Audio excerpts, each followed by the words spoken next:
नमस्कार जय जगन्नाथ।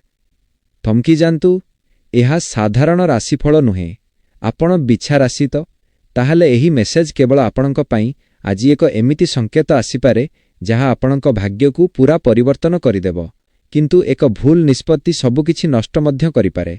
आज नबे बिछा राशिर लोक गोटिए एमिति भूल करिवे जहाँ तांकर आसंता 7 दिन को पूरा बर्बाद करदेव। आपण सेमानंक मध्यरे रहिबे ना सेही 10 मध्यरे जिबे जेउ माने जितिबे। भाग 2 आजिर गुप्त संकेत और 2टी रास्ता। आज आपणक सामनारे 2टी रास्ता देखाजिबो। सहज रास्ता यह तुरंत खुशी देव, कष्टकर रास्ता यह भविष्यत परिवर्तन करदेव। अधिकांश लोक प्रथमटी बाछिबे किंतु आपण भिन्न। आपणक भितरे सेही साहस अछि जहाँ कष्ट सही मध्य सफलतार शीर्ष को नहीं जाए। बिछा राशिर लोक केबे हार मानती नहीं। जदि आपण सठिक निष्पत्ति नेबाकू चाहुचंती तेबे एबे ही कमेंट करंतु मु जितिबी। भाग 3 धन और क्यारियर सुवर्ण सुजोग। आज आपणक पाखकू एक अवसर आसीपारे, एक ऑफर, एक डील किंबा एक चांस। किंतु सतर्क रहंतु, सबु अवसर आपणक पाई नुहे। किछि अवसर केवल आपणकू फसाइबा पाई आसीथाए। तड़ातड़ी कले क्षति, भाबिले बड़ लाभ। नुआ चाकिरी बा व्यवसाय रे कौनसी बड़ निष्पत्ति नेबा पूर्वरु आज निज गुरु किंबा परिवारर बड़ सदस्यंक परामर्श निश्चय नियंतु। पैसा मामलारे काहाकू अंध भली विश्वास करंतु नाही। भाग 4 आजिर बड़ ट्राप गुस्सा। केही आपणकू प्रोभोक करिपारे, केही आपणकू खराब कहिपारे, केही आपणकर पुरुणा दुर्बलताकू सामनाकू आनी आपणकू मानसिक स्तर रे भांगिबाकू चेष्टा करिपारे। एइठी ही आपणकर परीक्षा। जदि गुस्सा करिवे हारिबे, जदि शांत रहिबे जितिबे। आपणकर शत्रु आपणक क्रोधर फायदा उठाइबाकू चाहुची, ताकू निजर चुप रहिबा द्वारा एमिति जवाब दियंतु जेमिति से निजे निज फांदरे फसीजिबो। भाग 5 प्रेम और संपर्क अतीतर छाया। आज आपणक फोन रे एक मेसेज आसीपारे एमिति जणे लोकठारु जाहाकू आपण भूली पारि नाहांती, जहार स्मृति आज भी आपणकू भितरु कष्ट दिए। आपण भाबिबे से फेरी आसीछंती किंतु सत्य सबु फेरीथिबा लोक आपणक पाई नुहे। किछि लोक केवल निज स्वार्थ पाई किंबा निजर समय काटिबा पाई पुणी थरे आपणक जीवन सह खेलिबाकू आसंती। निज हृदय को दृढ़ रखंतु। भाग 6 गुप्त शत्रु और नजर दोष। बिछा राशिर लोकमानंकर सबुठु बड़ समस्या हेउची सेमानंकर प्रगति देखि निज लोकमाने ही ईर्ष्या करंती। आज आपणक पछरे केही निंदा करि पारंती। आपणकू नजर दोषरु बंचिबाकू हेबो। आज निजर कौनसी भी खुशी बा प्लान सबु सांगमानंक आगरे प्रकाश करंतु नाही। जे पर्यंत काम सफल होई नाही से पर्यंत ताकू गोपन रखंतु। भाग 7 अंतर्निहित शक्तिर जागरण। आज ब्रह्मांड आपणकर इंट्यूशन पावर षष्ठ इंद्रिय को बहुत बढ़ाई देव। जदि कौनसी काम करिबा बेले आपणक मन भितरु मना करूछि तेबे सेही काम को सेठी अटकाई दियंतु। आज आपणक मनर स्वर आपणकू प्रकृत सत्य देखाइबो। भाग 8 महाप्रतिकार और समाधान। आज दिनर शुभफल पाइबा पाई एवं सबु नकारात्मक शक्ति को दूर करिबा पाई आज संध्यारे किंबा रातिरे सोइबा पूर्वरु हनुमान चालीसा निश्चय पाठ करंतु। भगवान शिवंक स्मरण करी ओ नमः शिवाय मंत्र जप करंतु। यह आपणक चारिपाखरे एक सुरक्षा कवच तैयारी करिवो। भाग 9 लिफांगर। आगामी केतेक घंटा मध्यरे एक अपेक्षा करा घृणा घटी पारे जहाँ आपणकू आश्चर्य करिदेव। एमिति एक खबर मिलिवो जहाँ आपण केबे चिंता भी करिनथिबे किंतु ताहा पाई आपण मानसिक स्तर रे प्रस्तुत। भाग 10 जदि आपण एजाए देखुछंती एवं ब्रह्मांडर एही संकेत को अनुभव करूछंती तेबे तुरंत कमेंट करंतु मु एठारे अछि एवं वीडियो को लाइक शेयर करंतु। भाग 11 विश्वासघातकतार अंत। पुरुणा हिसाब किताब। बिछा राशिर जातकधारी माने अतीतरे अनेक थर निजर सबुठारु प्रिय लोकंकठारु बड़ धोका पाइछंती। आपण जहाकू निजर भाबी सबु गुप्त कथा कहिथिले से ही आपणक पछरे छुरी मारिछि किंतु आज समय बदलुछि। ब्रह्मांड आज सेहिमानंकर असल मुखा खोलिबाकू जाउछि। आपणक सामनारे एमिति एक परिस्थिति आसीबो जेउठी आपण जानि परिबे किए आपणकर आपणार एवं किए केवल अभिनय करुथिला। एही सत्य सामना को आसीबा परे निजको दुर्बल करंतु नाही बरं शक्तिशाली हुअन्तु। भाग 12 चिल भली दृष्टि। शत्रु हेबे परास्त। ज्योतिष शास्त्र अनुसारे बिछा राशिर एक रहस्यमय रूप हेउछि चिल द ईगल। जेतेबेले बिछा राशिर लोकमाने निजर आध्यात्मिक शक्ति को जाग्रत करंती सेमाने आकाशरु शत्रुर प्रतिटिकू सहजरे देखिपारंती। आज आपणकू सेही चिल भली तीक्ष्ण नजर रखिबाकू हेबो। ଆପଣଙ୍କ କର୍ମକ୍ଷେତ୍ରରେ କିମ୍ବା ବ୍ୟବସାୟରେ କିଛି ଲୋକ ଆପଣଙ୍କୁ ତଳକୁ ଖସାଇବାକୁ ଚେଷ୍ଟା କରୁଛନ୍ତି। ସେମାନଙ୍କ ସହ ଯୁକ୍ତିତର୍କ କରନ୍ତୁ ନାହିଁ, କେବଳ ସେମାନଙ୍କ ଗତିବିଧି ଉପରେ ନଜର ରଖନ୍ତୁ। ସେମାନେ ନିଜେ ନିଜ ଖୋଳିଥିବା ଗାତରେ ପଡ଼ିବେ। ଭାଗ 13 ଗ୍ରହମାନଙ୍କର ମହାପରିବର୍ତ୍ତନ। ଆଜି ମଙ୍ଗଳ ଏବଂ ଶନିଙ୍କର ଏକ ସ୍ୱତନ୍ତ୍ର ସଂଯୋଗ ବନୁଛି, ଯାହା ବିଛାରାଶିର ଲୋକଙ୍କ ପାଇଁ ଶୁଭ ସଂକେତ ଆଣୁଛି। ଗତ କିଛି ବର୍ଷ ହେବ ଆପଣଙ୍କ ଜୀବନରେ ଯେଉଁ ରାହୁକେତୁଙ୍କର କୁପ୍ରଭାବ ଥିଲା, ତାହା ଏବେ ଧୀରେ ଧୀରେ ହ୍ରାସ ପାଇବାରେ ଲାଗିଛି। ଯେଉଁ କାମ ଗତ 3 ବର୍ଷ ହେବ ଅଟକି ରହିଥିଲା, ଯେଉଁ ଫାଇଲ ଆଗକୁ ବଢ଼ୁନଥିଲା, ତାହା ଆଜି ଗତିଶୀଳ ହେବାର ସମ୍ଭାବନା ଅଛି। ଭାଗ୍ୟ ଆପଣଙ୍କ ସହ ଅଛି, କେବଳ ଆପଣଙ୍କୁ ନିଜର ଚେଷ୍ଟା ଜାରି ରଖିବାକୁ ହେବ। ଭାଗ 1 ସୁସ୍ୟ। ଏହି ଉଁଟି ଗୁପ୍ତ କଥା କାହାକୁ କୁହନ୍ତୁ ନାହିଁ। ଆଜିର ଦିନରେ ଆପଣଙ୍କୁ ବହୁତ ସାବଧାନ ରହିବାକୁ ହେବ। ବ୍ରହ୍ମାଣ୍ଡର ନିୟମ ଅନୁସାରେ ଆଜି ଆପଣଙ୍କୁ ଏହି ଉଟି କଥା ସମ୍ପୂର୍ଣ୍ଣ ଗୋପନ ରଖିବାକୁ ପଡ଼ିବ। ଆପଣଙ୍କର ଆଜିର ରୋଜଗାର। ଯଦି ଆଜି ଆପଣଙ୍କୁ କୌଣସି ବଡ଼ ଧନ ମିଳୁଛି, ତାହା ତୁରନ୍ତ ସମସ୍ତଙ୍କ ଆଗରେ ପ୍ରକାଶ କରନ୍ତୁ ନାହିଁ। ଆଗାମୀ ଯୋଜନା ଫ୍ୟୁଚର ପ୍ଲାନ୍ସ। ଆପଣ କେଉଁ ନୂଆ କାମ ଆରମ୍ଭ କରିବାକୁ ଯାଉଛନ୍ତି, ସେ ବିଷୟରେ କାହାକୁ କିଛି କୁହନ୍ତୁ ନାହିଁ। ଘରର ଆଭ୍ୟନ୍ତରୀଣ ସମସ୍ୟା। ଆପଣଙ୍କ ପରିବାର ଭିତରେ ଯାହା ଚାଲିଛି, ତାହା କେବଳ ଘର ଭିତରେ ହିଁ ରହୁ। ବାହାର ଲୋକ ଏହାର ସୁଯୋଗ ନେଇପାରନ୍ତି। ଭାଗ 15 ସ୍ୱାସ୍ଥ୍ୟ ଏବଂ ସକାରାତ୍ମକ ଶକ୍ତି। ମାନସିକ ଚାପ ଯୋଗୁଁ ଗତ କିଛି ଦିନ ହେବ ଆପଣଙ୍କ ଶରୀର କ୍ଳାନ୍ତ ଅନୁଭବ କରୁଥିଲା। ଶୋଇବାରେ ସମସ୍ୟା କିମ୍ବା ମୁଣ୍ଡବିନ୍ଧା ଭଳି ସମସ୍ୟା ଦେଖାଦେଉଥିଲା। କିନ୍ତୁ ଆଜିଠାରୁ ଆପଣଙ୍କ ଭିତରେ ଏକ ନୂଆ ଶକ୍ତିର ସଞ୍ଚାର ହେବ। ଆଜି ଆପଣ ପୂର୍ବ ଅପେକ୍ଷା ଅଧିକ ଫ୍ରେଶ୍ ଏବଂ ଆକ୍ଟିଭ୍ ଅନୁଭବ କରିବେ। ପୁରୁଣା କୌଣସି ଶାରୀରିକ କଷ୍ଟରୁ ମୁକ୍ତି ମିଳିବାର ମାର୍ଗ ଫିଟିବ। କେବଳ ନିଜର ଖାଦ୍ୟପେୟ ଉପରେ ସାମାନ୍ୟ ନିୟନ୍ତ୍ରଣ ରଖନ୍ତୁ। ଭାଗ 16 ମିଡମେନ୍ ଟ୍ରିଗର। ଯଦି ଆପଣ ଏହି ଭିଡ଼ିଓକୁ ଏଯାଏ ଦେଖୁଛନ୍ତି ଏବଂ ଆପଣଙ୍କୁ ଲାଗୁଛି ଯେ ଏହି ପ୍ରତିଟି କଥା ଆପଣଙ୍କ ଜୀବନ ସହ ସମ୍ପୂର୍ଣ୍ଣ ମିଶିଯାଉଛି, ତେବେ ଜାଣିନିଅନ୍ତୁ ବ୍ରହ୍ମାଣ୍ଡ ଆପଣଙ୍କୁ କିଛି ବଡ଼ ଜିନିଷ ପାଇଁ ପ୍ରସ୍ତୁତ କରୁଛି। ଏବେ ହିଁ କମେଣ୍ଟ ବକ୍ସରେ ଲେଖନ୍ତୁ, ମୁଁ ବ୍ରହ୍ମାଣ୍ଡ ଉପରେ ବିଶ୍ୱାସ କରେ, ଏବଂ ଭିଡ଼ିଓକୁ ଲାଇକ୍ କରି ଆଗକୁ ଦେଖନ୍ତୁ, କାରଣ ଶେଷ ଭାଗରେ ସବୁଠୁ ବଡ଼ ସତ୍ୟ ଲୁଚି ରହିଛି। ଭାଗ 17 ପରିବାରରେ ସୁଧାର ଓ ସୁଖ ଶାନ୍ତି। ଘରର ବାତାବରଣ ଯେଉଁ କାରଣରୁ ଖରାପ ଥିଲା, ଆଜି ସେଥିରେ ବଡ଼ ସୁଧାର ଆସିବ। ପରିବାରର କୌଣସି ବୟସ୍କ ବ୍ୟକ୍ତିଙ୍କ ସାହାଯ୍ୟରେ ପୁରୁଣା ଜମିଜମା କିମ୍ବା ପାରିବାରିକ ବିବାଦର ସମାଧାନ ହୋଇପାରେ। ଆଜି ସନ୍ଧ୍ୟା ସମୟରେ ପରିବାର ସହ କିଛି ସମୟ ବିତାନ୍ତୁ। ଆପଣଙ୍କ ଜୀବନସାଥୀଙ୍କ ତରଫରୁ ଆପଣଙ୍କୁ ପୂର୍ଣ୍ଣ ସହଯୋଗ ମିଳିବ, ଯାହା ଆପଣଙ୍କ ମାନସିକ ଚାପକୁ 50 କମାଇଦେବ। ଭାଗ 18 ନକାରାତ୍ମକ ଲୋକଙ୍କର ସଫେଇ। ଆଜି ଆପଣଙ୍କ ଜୀବନରୁ ଏମିତି କିଛି ଲୋକ ନିଜ ଆଡ଼ୁ ଦୂରେଇ ଯିବେ, ଯେଉଁମାନେ ଆପଣଙ୍କ ସାମ୍ନାରେ ଭଲ ଏବଂ ପଛରେ ଖରାପ ଚିନ୍ତା କରୁଥିଲେ। ଏହାକୁ ନେଇ ଦୁଃଖ କରନ୍ତୁ ନାହିଁ। ବ୍ରହ୍ମାଣ୍ଡ ଆପଣଙ୍କ ଉନ୍ନତି ପାଇଁ ଆପଣଙ୍କ ଚାରିପାଖରୁ ଅଳିଆ ସଫା କରୁଛି। ଯେଉଁମାନେ ଆପଣଙ୍କ ଯୋଗ୍ୟ ନୁହନ୍ତି, ସେମାନେ ଆପଣଙ୍କ ଜୀବନରେ ବେଶୀ ଦିନ ରହିପାରିବେ ନାହିଁ। ଏହି ସଫେଇ ପ୍ରକ୍ରିୟାକୁ ସ୍ୱାଗତ କରନ୍ତୁ। ଭାଗ 1 ଆର୍ଥିକ ନିବେଶ ଓ ସେୟାର ମାର୍କେଟ। ଯଦି ଆପଣ ସେୟାର ମାର୍କେଟର ଲଟେରୀ କିମ୍ବା କୌଣସି ବଡ଼ ବ୍ୟବସାୟରେ ଟଙ୍କା ଲଗାଇବାକୁ ଚାହୁଁଛନ୍ତି, ତେବେ ଆଜିର ଦିନଟି ମଧ୍ୟମ ରହିବ। କୌଣସି ଅଜଣା ବ୍ୟକ୍ତିଙ୍କ କଥାରେ ପଡ଼ି ତରବରିଆ ଭାବେ ନିଜର କଷ୍ଟାର୍ଜିତ ଟଙ୍କା ବିନିଯୋଗ କରନ୍ତୁ ନାହିଁ। ଆଜି କେବଳ ସୁରକ୍ଷିତ ଏବଂ ପାରମ୍ପରିକ ମାଧ୍ୟମରେ ନିବେଶ କଲେ ହିଁ ଲାଭ ମିଳିବ। କାହାକୁ ଉଦ୍ଧାର ଦେବାରୁ ଆଜି ବଞ୍ଚନ୍ତୁ, ନଚେତ୍ ସେହି ଟଙ୍କା ଫେରିପାଇବା କଷ୍ଟକର ହେବ। ଭାଗ 20 ନିଜ ଭିତରର ଭୟକୁ ଜିତନ୍ତୁ। ପିଛାରାଶିର ଲୋକମାନେ ବାହାରକୁ ଯେତେ ସାହସୀ ଦେଖାଗଲେ ମଧ୍ୟ ଭିତରେ ଭିତରେ ସେମାନେ ନିଜର ଭବିଷ୍ୟତକୁ ନେଇ ବହୁତ ଚିନ୍ତିତ ଥାନ୍ତି। ଆପଣ ସେହି କାମକୁ ଆରମ୍ଭ କରିବାକୁ ଡରୁଛନ୍ତି, ଯାହା ଆପଣଙ୍କ ଭାଗ୍ୟ ବଦଳାଇ ପାରିବ। ଆଜି ସେହି ଭୟକୁ ସାମ୍ନା କରିବାର ଦିନ। ମନେ ରଖନ୍ତୁ, ଡରର ଆରପଟେ ହିଁ ସଫଳତା ଅଛି। ବ୍ରହ୍ମାଣ୍ଡ ଆପଣଙ୍କୁ ପଛରୁ ସପୋର୍ଟ କରୁଛି, କେବଳ ଆପଣଙ୍କୁ ନିଜ ଉପରେ ବିଶ୍ୱାସ ରଖି ପ୍ରଥମ ପାଦ ବଢ଼ାଇବାକୁ ହେବ। ଭାଗ 21 ଆଇନଗତ ମାମଲା ଓ କୋର୍ଟ କଚେରୀ। ଯଦି ଆପଣ ଗତ କିଛି ବର୍ଷ ହେବ କୌଣସି ଜମିଜମା ବିବାଦ, ପାରିବାରିକ ମାମଲା କିମ୍ବା କୋର୍ଟ କଚେରୀ ଚକ୍କର କାଟି କାଟି ଥକିଗଲେଣି, ତେବେ ଆଜିର ଦିନଟି ଆପଣଙ୍କ ପାଇଁ ଏକ ଆଶାର କିରଣ ଆଣିବ। ଆଜି ବିରୋଧୀ ପକ୍ଷ ଆପଣଙ୍କ ସାହସ ଆଗରେ ଦୁର୍ବଳ ଅନୁଭବ କରିବେ।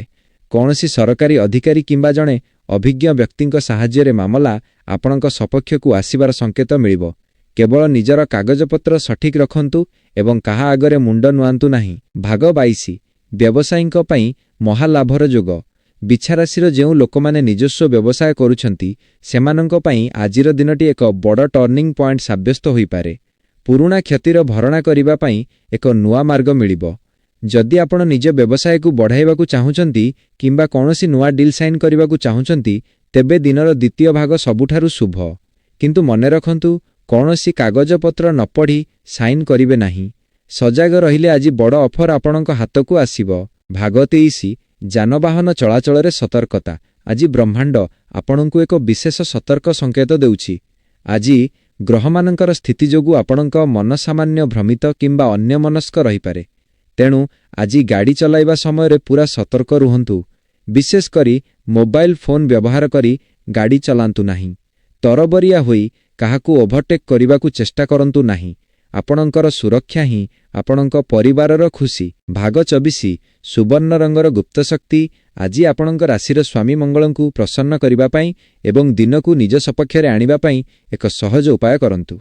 ଆଜି ନିଜ ପାଖରେ ଏକ ନାଲି କିମ୍ବା ହଳଦିଆ ରଙ୍ଗର ରୁମାଲ ନିଶ୍ଚୟ ରଖନ୍ତୁ। ଯଦି କୌଣସି ଗୁରୁତ୍ୱପୂର୍ଣ୍ଣ କାମ ପାଇଁ ବାହାରକୁ ଯାଉଛନ୍ତି, ତେବେ ଏହି ରଙ୍ଗର ପୋଷାକ ପିନ୍ଧିଲେ ଆପଣଙ୍କର ଆତ୍ମବିଶ୍ୱାସ 2 ଗୁଣ ବଢ଼ିଯିବ ଏବଂ ସାମ୍ନା ଲୋକ ଆପଣଙ୍କ କଥାରେ ପ୍ରଭାବିତ ହେବେ। ଭାଗ 25 ଛାତ୍ରଛାତ୍ରୀ ଓ ଯୁବପିଢ଼ିଙ୍କ ଭବିଷ୍ୟତ। ବିଛା ରାଶିର ଯେଉଁ ଯୁବକ ଯୁବତୀମାନେ ଚାକିରି ପାଇଁ ପ୍ରତିଯୋଗିତାମୂଳକ ପରୀକ୍ଷା ଦେଉଛନ୍ତି କିମ୍ବା ଉଚ୍ଚଶିକ୍ଷା ପାଇଁ ପ୍ରସ୍ତୁତ ହେଉଛନ୍ତି, ସେମାନଙ୍କ ପାଇଁ ସମୟ ବହୁତ ଭଲ ଅଛି। ଆଜି ଆପଣଙ୍କର ଏକାଗ୍ରତା ବୃଦ୍ଧି ପାଇବ। ପଢ଼ାପଢ଼ିରେ ଲାଗି ରହିଥିବା ଅଳସୁଆମୀ ଦୂର ହେବ। କୌଣସି ପୁରୁଣା ପରୀକ୍ଷାର ଭଲ ଫଳାଫଳ ଆଜି ଆପଣଙ୍କୁ ଆନନ୍ଦିତ କରିପାରେ। ନିଜର ଲକ୍ଷ୍ୟ ସ୍ଥିର ରଖନ୍ତୁ। ସଫଳତା ବହୁତ ନିକଟରେ ଅଛି। ଭାଗ 26 ୱିମେଣ୍ଟ। ଏକ ଗମ୍ଭୀର ପ୍ରଶ୍ନ। ବିଛା ରାଶିର ପ୍ରିୟ ବନ୍ଧୁମାନେ, ଆପଣମାନେ ଅନେକ ସମୟରେ ଅନୁଭବ କରିଥିବେ ଯେ ଆପଣ ସମସ୍ତଙ୍କ ପାଇଁ ସବୁକିଛି କରନ୍ତି, କିନ୍ତୁ ଶେଷରେ ଆପଣଙ୍କୁ ହିଁ ଦୋଷୀ ସାବ୍ୟସ୍ତ କରାଯାଏ। କ'ଣ ଆପଣଙ୍କ ସହ ଏମିତି ଘଟିଛି? ଯଦି ହଁ, ତେବେ କମେଣ୍ଟ ବକ୍ସରେ ଲେଖନ୍ତୁ, ଏହା ମୋର କାହାଣୀ। ଆପଣଙ୍କର ଗୋଟିଏ କମେଣ୍ଟ ବ୍ରହ୍ମାଣ୍ଡର ସେହି ଶକ୍ତିକୁ ଆପଣଙ୍କ ଆଡ଼କୁ ଆକର୍ଷିତ କରିବ ଯିଏ ଆପଣଙ୍କୁ ଆପଣଙ୍କର ପ୍ରକୃତ ସମ୍ମାନ ଦେବାକୁ ଯାଉଛି। ଭାଗ 27 ଲୁକ୍କାୟିତ ପ୍ରତିଭାର ବିକାଶ। ଆପଣଙ୍କ ଭିତରେ ଏମିତି କିଛି କଳା ବା ପ୍ରତିଭା ଅଛି ଯାହାକୁ ଆପଣ ଜୀବନର ବ୍ୟସ୍ତତା ଭିତରେ ଚାପି ଦେଇଛନ୍ତି। ଆଜି ବ୍ରହ୍ମାଣ୍ଡ ଆପଣଙ୍କୁ ସେହି ପ୍ରତିଭାକୁ ପୁଣି ଥରେ ବାହାରକୁ ଆଣିବାକୁ ଇସାରା କରୁଛି। ତାହା ଲେଖାଲେଖି ହେଉ, ସଙ୍ଗୀତ ହେଉ, ବ୍ୟବସାୟିକ ଆଇଡିଆ ହେଉ କିମ୍ବା କୌଣସି କ୍ରିଏଟିଭ୍ କାମ। ଆଜି ସେଥିପାଇଁ ସାମାନ୍ୟ ସମୟ ବାହାର କରନ୍ତୁ। ଏହି ଛୋଟ ପାଦ ଆଗାମୀ ଦିନରେ ଆପଣଙ୍କ ପାଇଁ ରୋଜଗାରର ଏକ ନୂଆ ମାଧ୍ୟମ ପାଲଟିପାରେ। ଭାଗ 28 ପ୍ରକୃତି ଓ ପଶୁପକ୍ଷୀଙ୍କ ସେବା। ଆଜି ଦିନର ସବୁଠାରୁ ବଡ଼ ପୁଣ୍ୟ କର୍ମ ହେଉଛି ପ୍ରକୃତି ସହ ଯୋଡ଼ି ହେବା। ଆଜି ଆପଣଙ୍କ ରାଶିରେ କର୍ମର ଫଳ ବହୁତ ଶୀଘ୍ର ମିଳିବ। ଆଜି ସକାଳେ କିମ୍ବା ସନ୍ଧ୍ୟାରେ ଯଦି କୌଣସି ପଶୁ ବା ପକ୍ଷୀ, ବିଶେଷ କରି କୁକୁର କିମ୍ବା କାଉ, ଆପଣଙ୍କ ଘର ପାଖକୁ ଆସନ୍ତି, ତେବେ ସେମାନଙ୍କୁ ଖାଲି ହାତରେ ଫେରାନ୍ତୁ ନାହିଁ। କିଛି ଖାଇବାକୁ ଦିଅନ୍ତୁ। ସେମାନଙ୍କ ଆଶୀର୍ବାଦ ଆପଣଙ୍କର ଅନେକ ଅଟକି ରହିଥିବା କାମକୁ ସହଜରେ କରାଇଦେବ। ଭାଗ 29 କ୍ଲିଫ୍ହ୍ୟାଙ୍ଗର। ଆଗାମୀ 12 ଘଣ୍ଟା। ଆଜି ରାତି 9ଟା ପୂର୍ବରୁ, ହଁ ଠିକ୍ ଶୁଣୁଛନ୍ତି, ଆଗାମୀ 12 ଘଣ୍ଟା ମଧ୍ୟରେ ଆପଣଙ୍କ ଜୀବନରେ ଏକ ରହସ୍ୟମୟ ପରିବର୍ତ୍ତନ ଦେଖାଯିବ। ଏମିତି ଜଣେ ବ୍ୟକ୍ତି ଆପଣଙ୍କ ସହ ଯୋଗାଯୋଗ କରିପାରେ ଯାହା ବିଷୟରେ ଆପଣ ଆଶା ବି କରିନଥିବେ। ଏହା ଆପଣଙ୍କ ପାଇଁ ଏକ ବଡ଼ ସୁଯୋଗ ନା ଏକ ନୂଆ ବିପଦ, ତାହା ଆପଣଙ୍କ ନିଷ୍ପତ୍ତି ଉପରେ ନିର୍ଭର କରେ। କିନ୍ତୁ ଆପଣ ସେଥିପାଇଁ ପ୍ରସ୍ତୁତ। ଭାଗ 30 ଅନ୍ତିମ ମହାସମାପ୍ତ ଓ ଆଶୀର୍ବାଦ। ବିଛା ରାଶିର ଭାଗ୍ୟଶାଳୀ ଲୋକମାନେ, ଆଜିର ଦିନଟି ଆପଣଙ୍କ ପାଇଁ ସାଧାରଣ ନୁହେଁ। ଏହା ଏକ ପରୀକ୍ଷା ଏବଂ ପ୍ରଗତିର ଦିନ। ଭଗବାନ ଜଗନ୍ନାଥ ଆପଣଙ୍କ ସହ ଅଛନ୍ତି। ଯଦି ଆପଣ ବ୍ରହ୍ମାଣ୍ଡର ଏହି ମେସେଜକୁ ପୂରା ଶୁଣିଲେ, ତେବେ ନିଜ ଭାଗ୍ୟର ଉଦୟ ପାଇଁ ଏବେ ହିଁ କମେଣ୍ଟ ବକ୍ସରେ ଲେଖନ୍ତୁ ଜୟ ଜଗନ୍ନାଥ ଏବଂ ଭିଡ଼ିଓକୁ ଲାଇକ୍ କରି ନିଜ ବନ୍ଧୁମାନଙ୍କ ସହ ସେୟାର କରନ୍ତୁ। ଚ୍ୟାନେଲକୁ ସବସ୍କ୍ରାଇବ୍ କରିବାକୁ ଭୁଲନ୍ତୁ ନାହିଁ। ଆପଣଙ୍କ ଦିନ ଶୁଭ ହେଉ। ଭାଗ 31 ନିଜ କ୍ରୋଧର ମହାରୂପାନ୍ତର। ବିଛା ରାଶିର ଲୋକମାନେ ଯେତେବେଳେ ରାଗନ୍ତି, ସେତେବେଳେ ସେମାନେ ନିଜର ଏବଂ ଅନ୍ୟମାନଙ୍କର ସବୁକିଛି ଜଳାଇ ପୋଡ଼ି ଛାରଖାର କରିଦେବାର କ୍ଷମତା ରଖନ୍ତି। କିନ୍ତୁ ଆଜି ବ୍ରହ୍ମାଣ୍ଡ କହୁଛି, ଏହି କ୍ରୋଧକୁ ବାହାରେ ନଷ୍ଟ କରନ୍ତୁ ନାହିଁ। ଆଜି ଯଦି କେହି ଆପଣଙ୍କୁ ଅପମାନିତ କରେ, ତେବେ ସେହି ଅପମାନକୁ ଏକ ଇନ୍ଧନ ଭାବେ ବ୍ୟବହାର କରନ୍ତୁ। ସେହି ରାଗକୁ ନିଜର କାମ, ନିଜର କ୍ୟାରିୟର ଏବଂ ନିଜର ସଫଳତା ପଛରେ ଲଗାଇ ଦିଅନ୍ତୁ। ଯେଉଁମାନେ ଆଜି ଆପଣଙ୍କୁ ହେୟଜ୍ଞାନ କରୁଛନ୍ତି, ଆସନ୍ତା ଦିନରେ ସେମାନେ ଆପଣଙ୍କ ସଫଳତା ଦେଖି ଆଖି ବନ୍ଦ କରିବାକୁ ବାଧ୍ୟ ହେବେ। ନିଜ ଭିତରର ନିଆଁକୁ ଜଳାଇ ରଖନ୍ତୁ, କିନ୍ତୁ ଶାନ୍ତ ଭାବରେ। ଭାଗ 3 ଷଡ଼ଯନ୍ତ୍ରର ଜାଲ ଏବଂ ଆପଣଙ୍କର ବିଜୟ। ଆପଣଙ୍କର ଅଜାଣତରେ ଆପଣଙ୍କ କର୍ମକ୍ଷେତ୍ରରେ କିମ୍ବା ଆପଣଙ୍କ ସମ୍ପର୍କୀୟଙ୍କ ମଧ୍ୟରେ ଏକ ଗୁପ୍ତ ଜାଲ ବୁଣାଯାଉଛି। କିଛି ଲୋକ ଆପଣଙ୍କର ବଢ଼ୁଥିବା ସମ୍ମାନ ଏବଂ ସୁନାମକୁ ସହ୍ୟ କରିପାରୁନାହାନ୍ତି। କିନ୍ତୁ ଆଜି ଗ୍ରହମାନଙ୍କର ଆଶୀର୍ବାଦ ଯୋଗୁଁ ସେମାନଙ୍କର ପ୍ରତିଟି ଚାଲ ଓଲଟା ପଡ଼ିବ। ଆପଣଙ୍କୁ କେବଳ ଗୋଟିଏ କାମ କରିବାକୁ ହେବ। ଆଜି ନିଜର କୌଣସି ପ୍ରତିକ୍ରିୟା ତୁରନ୍ତ ଦିଅନ୍ତୁ ନାହିଁ। ସେମାନଙ୍କୁ ଭାବିବାକୁ ଦିଅନ୍ତୁ ଯେ ଆପଣ କିଛି ଜାଣିନାହାନ୍ତି। ଶେଷ ମୁହୂର୍ତ୍ତରେ ଆପଣଙ୍କର ଗୋଟିଏ ନିଷ୍ପତ୍ତି ସେମାନଙ୍କର ପୂରା ଯୋଜନାକୁ ଧୂଳିସାତ୍ କରିଦେବ। ଭାଗ 33 ଭାବନାତ୍ମକ ବୋଝରୁ ମୁକ୍ତି। ବିଛା ରାଶିର ବ୍ୟକ୍ତିମାନେ ବହୁତ ପୁରୁଣା କଥାକୁ ମନ ଭିତରେ ଚାପି ରଖନ୍ତି। କେହି ଜଣେ 5 ବର୍ଷ ତଳେ କହିଥିବା ଖରାପ କଥା କିମ୍ବା ଦେଇଥିବା କଷ୍ଟକୁ ଆପଣ ଆଜି ବି ମନେ ରଖିଛନ୍ତି ଏବଂ ନିଜକୁ ଭିତରୁ ଆଘାତ କରୁଛନ୍ତି। ଆଜି ହେଉଛି ସେହି ମାନସିକ ଓ ଭାବନାତ୍ମକ ବୋଝକୁ ସଫା କରିବାର ଦିନ। ଅତୀତର ସେହି କଳା ଅଧ୍ୟାୟକୁ ଆଜି ନିଜ ଜୀବନରୁ ଚିରି ଫିଙ୍ଗି ଦିଅନ୍ତୁ। ଯେଉଁମାନେ ଆପଣଙ୍କ ଯୋଗ୍ୟ ନୁହନ୍ତି ସେମାନଙ୍କ ପାଇଁ ନିଜର ମୂଲ୍ୟବାନ ଲୁହ କିମ୍ବା ସମୟ ନଷ୍ଟ କରନ୍ତୁ ନାହିଁ। ଆଜିଠାରୁ ଏକ ନୂଆ ଏବଂ ହାଲୁକା ଜୀବନର ଆରମ୍ଭ କରନ୍ତୁ। ଭାଗ 34 ହଠାତ୍ ମିଳିବ ଆର୍ଥିକ ରାସ୍ତା। ଯଦି ଆପଣଙ୍କର କୌଣସି ବ୍ୟାଙ୍କ ଲୋନ୍, କରଜ କିମ୍ବା ପୁରୁଣା ଟଙ୍କା ପଇସା ମାମଲା ଆପଣଙ୍କ ମାନସିକ ଶାନ୍ତି ହରଣ କରୁଥିଲା, ତେବେ ଆଜି ବ୍ରହ୍ମାଣ୍ଡ ଏକ ନୂଆ ଦ୍ୱାର ଖୋଲିବାକୁ ଯାଉଛି। ଆଜି ହଠାତ୍ କୌଣସି ପୁରୁଣା ମାଧ୍ୟମରୁ କିମ୍ବା ଜଣେ ବିଶ୍ୱସ୍ତ ବ୍ୟକ୍ତିଙ୍କ ସହାୟତାରେ ଆପଣଙ୍କୁ ଆର୍ଥିକ ସାହାଯ୍ୟ ମିଳିପାରେ। କୌଣସି ନୂଆ ଆୟର ସୂତ୍ର ମଧ୍ୟ ସାମ୍ନାକୁ ଆସିପାରେ।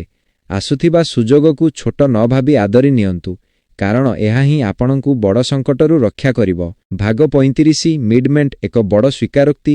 ବିଛା ରାଶିର ଭାଇ ଓ ଭଉଣୀମାନେ, ଆପଣମାନେ ଅନେକ ସମୟରେ ଅନ୍ଧାରରେ ଏକାକୀ ବସି କାନ୍ଦିଛନ୍ତି, କିନ୍ତୁ ସକାଳ ହେବା କ୍ଷଣି ନିଜ ଚେହେରାରେ ଏକ ମିଛ ହସ ଫୁଟାଇ ସମଗ୍ର ଦୁନିଆ ସାମ୍ନାରେ ଶକ୍ତିଶାଳୀ ହେବାର ଅଭିନୟ କରିଛନ୍ତି। କ'ଣ ଏହା ସତ ନୁହେଁ?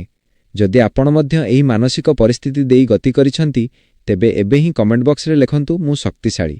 ଆପଣଙ୍କର ଏହି ଗୋଟିଏ ଶବ୍ଦ ବ୍ରହ୍ମାଣ୍ଡକୁ ସଂକେତ ଦେବ ଯେ ଆପଣ ଏବେ ଭାଙ୍ଗିବାକୁ ପ୍ରସ୍ତୁତ ନୁହନ୍ତି, ବରଂ ଲଢ଼ିବାକୁ ପ୍ରସ୍ତୁତ ଅଛନ୍ତି। ଭାଗ 36 ଶନିଦେବଙ୍କର ନ୍ୟାୟ। ଶନିଦେବଙ୍କର ଶୁଭଦୃଷ୍ଟି ଏବେ ବିଛା ରାଶିର ସେହି ଲୋକମାନଙ୍କ ଉପରେ ପଡ଼ିବାକୁ ଯାଉଛି ଯେଉଁମାନେ ଦୀର୍ଘଦିନ ଧରି ସନ୍ତୋଷତାର ସହ କାମ କରି ମଧ୍ୟ କଷ୍ଟ ପାଉଥିଲେ। ଶନି ହେଉଛନ୍ତି କର୍ମର ଦେବତା ଏବଂ ସେ ଆପଣଙ୍କର ପ୍ରତିଟି କଷ୍ଟ ଓ ଧୈର୍ଯ୍ୟକୁ ଦେଖୁଛନ୍ତି। ଆଜିଠାରୁ ଆପଣଙ୍କର ଭଲ ସମୟର ପରିଧି ଆରମ୍ଭ ହେଉଛି। ଯେଉଁମାନେ ଆପଣଙ୍କ ସହ ଅନ୍ୟାୟ କରିଥିଲେ ସେମାନଙ୍କର ନ୍ୟାୟ ଏବେ ଆରମ୍ଭ ହେବ। ଆପଣଙ୍କୁ କିଛି କରିବାକୁ ପଡ଼ିବ ନାହିଁ, କେବଳ ନିଜ କର୍ମପଥରେ ସଳଖ ରୁହନ୍ତୁ। ସମୟ ନିଜେ ସମସ୍ତଙ୍କୁ ତାଙ୍କର ପ୍ରକୃତ ସ୍ଥାନ ଦେଖାଇଦେବ। ଭାଗ 37 ସପ୍ତମ ଭାବର ଚମତ୍କାର। ଆଜି ଆପଣଙ୍କର କୁଣ୍ଡଳୀର ସପ୍ତମ ଭାବ ସକ୍ରିୟ ହେଉଛି, ଯାହା ଭାଗିଦାରୀ, ପାର୍ଟନରସିପ୍ ଏବଂ ଜୀବନସାଥୀ ସହ ସମ୍ପର୍କକୁ ଦର୍ଶାଇଥାଏ। ଯଦି ଆପଣ ବ୍ୟବସାୟରେ କୌଣସି ନୂଆ ପାର୍ଟନରସିପ୍ କରିବାକୁ ଚାହୁଁଛନ୍ତି, ତେବେ ଆଜିର ଆଲୋଚନା ସଫଳ ହେବ। ଏହା ସହ ଯଦି ଆପଣଙ୍କ ଜୀବନସାଥୀଙ୍କ ସହ କୌଣସି ମନାନ୍ତର ଥିଲା, ତେବେ ଆଜି ନିଜ ଆଡ଼ୁ ପଦକ୍ଷେପ ନିଅନ୍ତୁ। ଗୋଟିଏ ଛୋଟ କଥା ବଡ଼ ଅଭିମାନକୁ ଆଜି ତରଳାଇ ଦେଇପାରେ। ଭାଗ 38 ଅପରିଚିତ ବ୍ୟକ୍ତିଙ୍କଠାରୁ ସାହାଯ୍ୟ। ଆଜି ବ୍ରହ୍ମାଣ୍ଡ ଆପଣଙ୍କ ପାଖକୁ ଏମିତି ଜଣେ ବ୍ୟକ୍ତିଙ୍କୁ ପଠାଇପାରେ ଯାହାକୁ ଆପଣ ଭଲ ଭାବେ ଜାଣିନାହାନ୍ତି। ସେ କୌଣସି ଅଜଣା ବ୍ୟକ୍ତି, ସହଯାତ୍ରୀ କିମ୍ବା ଜଣେ ନୂଆ କ୍ଲାଏଣ୍ଟ ହୋଇପାରନ୍ତି। ସେହି ବ୍ୟକ୍ତିଙ୍କ କଥାକୁ ଧ୍ୟାନର ସହ ଶୁଣନ୍ତୁ, କାରଣ କେତେବେଳେ କେଉଁ ରୂପରେ ଭଗବାନ ଆପଣଙ୍କ ସମସ୍ୟାର ସମାଧାନ ପଠାଇବେ ତାହା କେହି କହିପାରିବେ ନାହିଁ। ଆଜି କାହା ସହ କ୍ରୂର ବ୍ୟବହାର କରନ୍ତୁ ନାହିଁ। ପ୍ରତିଟି ମିଟିଂ ଆପଣଙ୍କ ପାଇଁ ଏକ ସୁଯୋଗ ହୋଇପାରେ। ଭାଗ 39 କ୍ଲିଫ୍ହ୍ୟାଙ୍ଗର। ଆସନ୍ତାକାଲି ସକାଳର ସୂର୍ଯ୍ୟୋଦୟ। ଆଜିର ଏହି ରହସ୍ୟମୟ ସଂକେତ ପରେ ଆସନ୍ତାକାଲି ସକାଳର ସୂର୍ଯ୍ୟୋଦୟ ବିଛା ରାଶିର ଲୋକଙ୍କ ପାଇଁ କୌଣସି ସାଧାରଣ ସକାଳ ହେବ ନାହିଁ। ଏକ ବଡ଼ ଘୋଷଣା କିମ୍ବା ଏକ ଅପ୍ରତ୍ୟାଶିତ ଚିଠି ମେସେଜ ଆପଣଙ୍କ ନିଦ ଭାଙ୍ଗିପାରେ, କିନ୍ତୁ ସେହି ସୁସମ୍ବାଦକୁ ଗ୍ରହଣ କରିବା ପାଇଁ ଆପଣଙ୍କ ଭିତରେ ସେହି ପଜିଟିଭ୍ ଏନର୍ଜି ଅଛି ତ? ଆଜି ରାତିର ଶେଷ ପ୍ରତିକାର ଆପଣଙ୍କୁ ସେହି ସଫଳତା ପାଇଁ ପ୍ରସ୍ତୁତ କରିବ। ଭାଗ 40 ବିଛା ରାଶିର ଭାଗ୍ୟଶାଳୀ ଏବଂ ସାହସୀ ବନ୍ଧୁମାନେ, ବ୍ରହ୍ମାଣ୍ଡ ଆପଣଙ୍କୁ ଦୁର୍ବଳ କରିବାକୁ ନୁହେଁ, ବରଂ ଜଣେ ବିଜେତା ଭାବେ ଗଢ଼ିବାକୁ ଏହି ସଂକେତ ଦେଇଛି। ଯଦି ଆପଣ ଶେଷ ପର୍ଯ୍ୟନ୍ତ ଏହି ମହାମେସେଜକୁ ଶୁଣିଲେ ଏବଂ ନିଜ ଭାଗ୍ୟ ପରିବର୍ତ୍ତନ ପାଇଁ ପ୍ରସ୍ତୁତ ଅଛନ୍ତି, ତେବେ ଏବେ ହିଁ କମେଣ୍ଟ ବକ୍ସରେ ଲେଖନ୍ତୁ ଜୟ ବଜରଙ୍ଗବଲି ଏବଂ ଭିଡ଼ିଓକୁ ଲାଇକ୍, ସେୟାର କରି ଚ୍ୟାନେଲକୁ ସବସ୍କ୍ରାଇବ୍ କରନ୍ତୁ।